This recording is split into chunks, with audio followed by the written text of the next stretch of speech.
Hey everyone, how's it all going? How are you guys today? How am I, you ask?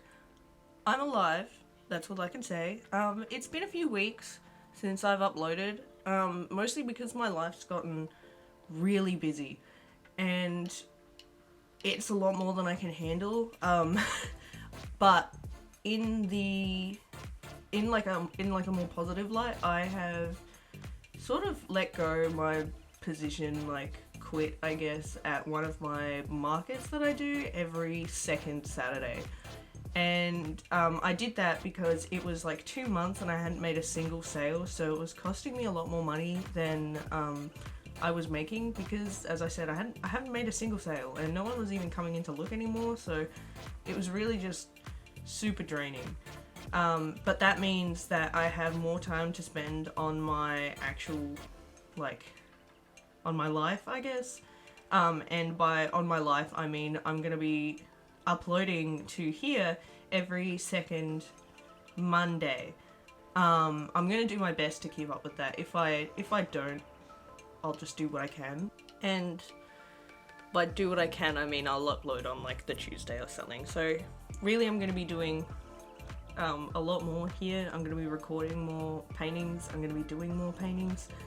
I've also just had like my drawing privileges taken away because I had a bit of a mental breakdown. But I'm going to be doing some knitting. It'll be great.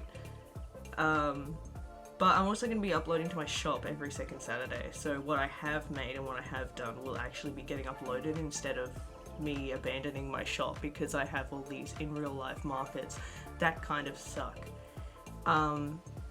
But other than that, this is it.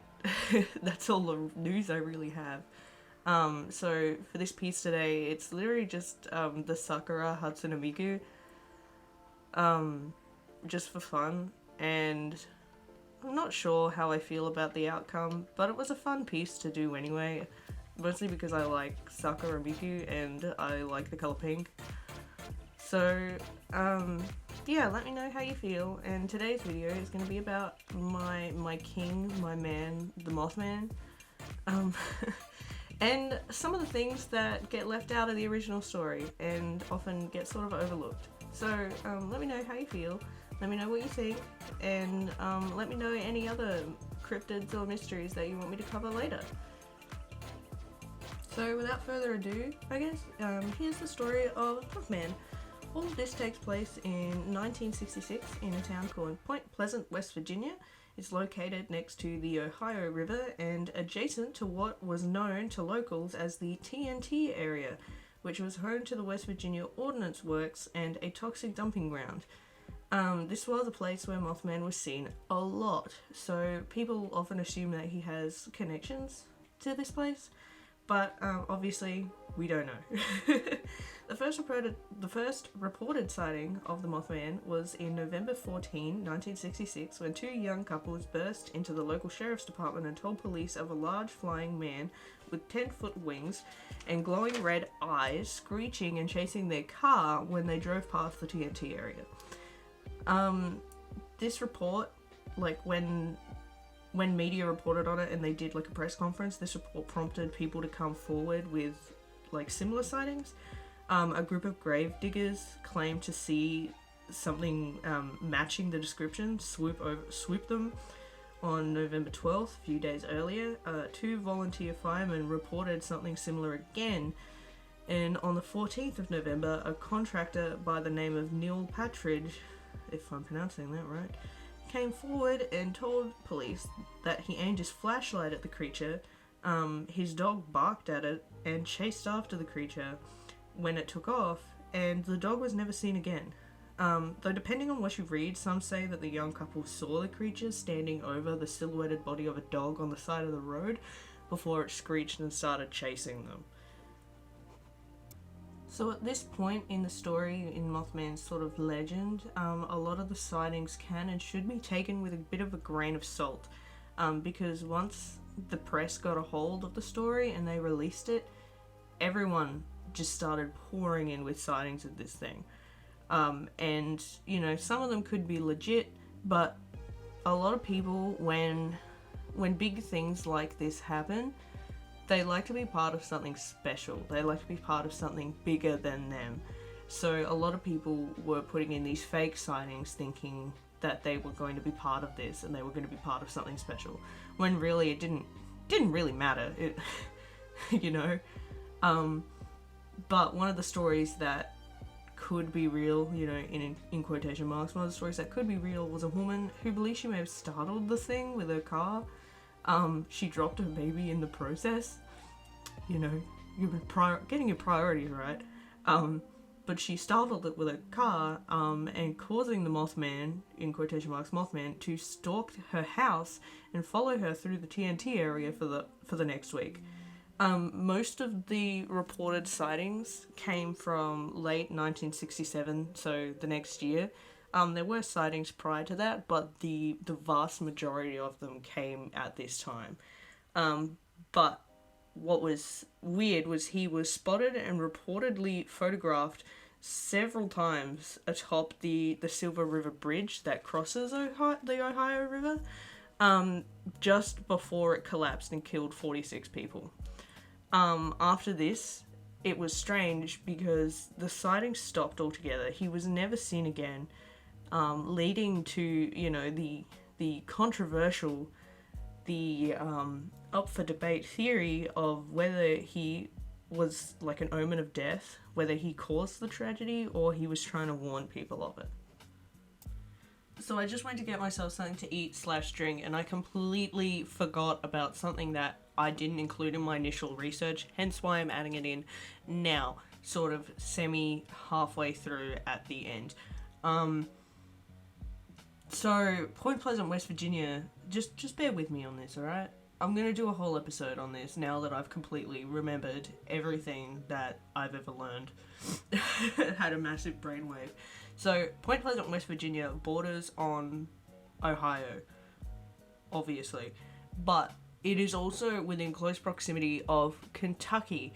Now, between Kentucky and Ohio and West Virginia, there is a cave system which actually brings in a connection of a bunch of sighted monsters and the Kentucky Goblins from the 1950s, which is the most well-reported alien case. I'll do another episode on the Kentucky Goblins, and I'll do another episode on this theory that's come out of the coincidences that basically bring everything back to this sort of area, this tri-state area, I guess you could call it.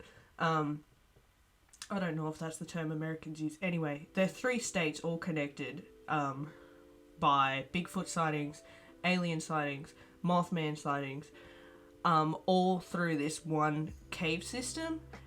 It supports a theory. It sort of bolsters this theory of everything being connected through wormholes and through alternate dimensions, which is an interesting theory to say the least. You know, you can't disprove it or say it's wrong, but it's an interesting way, because for so many people to see something weird, obviously there has to be some kind of credence behind it, you know, because especially, you know, rednecks living in the middle of nowhere, they don't have that kind of imagination, I guess. But I'll do another episode on said theory, but it was an interesting thing that I remembered, that all of these places are all connected, because, well, I don't know why, because, but it's an interesting tidbit to add onto the Mothman case, that sort of adds another level of intrigue to it. Now, back onto your regularly scheduled broadcast of what I actually have written down for my research. We obviously have no idea what the Mothman really is. It could be interdimensional portals and things like that. It could just be a huge crane that was misidentified and had somehow left its usual flight path, or it could just be a giant hoax. But another tidbit that's often left out, which was foreshadowed by my mention of aliens, is that another sort of person that's left out of this story is a man known as Indrid Cold. For those of you who know, kudos to you. We're fam now. We're family. We're best friends. But a few days before the first sighting of Mothman, a man driving in, where is it? Oh, what have I written down? In Parksburg, that's it. So a man driving around in Parksburg, West Virginia, heard a large crash noise, and a strange vehicle that he couldn't really describe appeared in the middle of the road. He stopped his car and was approached by a man sporting a weirdly unnatural grin. His description changes based on accounts and based on different stories that you read, but he is said to have dark tanned skin with small beady eyes set very, very far apart. He introduced himself as Indrid Cold and said he wanted to know more about humans and if he can visit him again later. Obviously, this may have no real connection. I'll do another episode on Indrid Cold later, but it is within an interesting proximity of the Mothman case, because Parksburg is about an hour away from West Virginia, and this literally only happened a couple of days before Mothman started happening. So these locations can't be ignored. None of this can really be ignored, but it could possibly not be connected. Who knows? But it's an interesting tidbit that people often leave out because they think it's so far disconnected, when really it's not. Indrid Cold is so deeply set within so much cryptid and supernatural phenomena that